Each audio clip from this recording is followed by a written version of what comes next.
Breaking news tayo mga Lods. Nagpakitang gilas ang ating kababayan sa Asian Games sa kanyang unang laban. Isang 18 years old at nangangampanya sa 63.5 kilograms division na si Mark Ashley Pajardo. Tubong Talisay, Cebu ang ating kababayan at nakaharap ni Pajardo si Dorky Wangdi na taga Butan.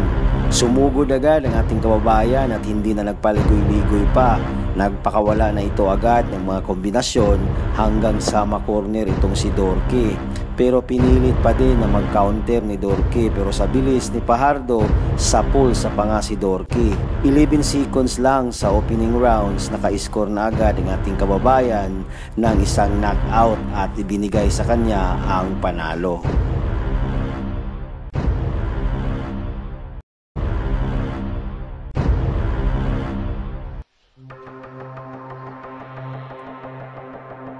And he is still not okay. We are hoping that it's not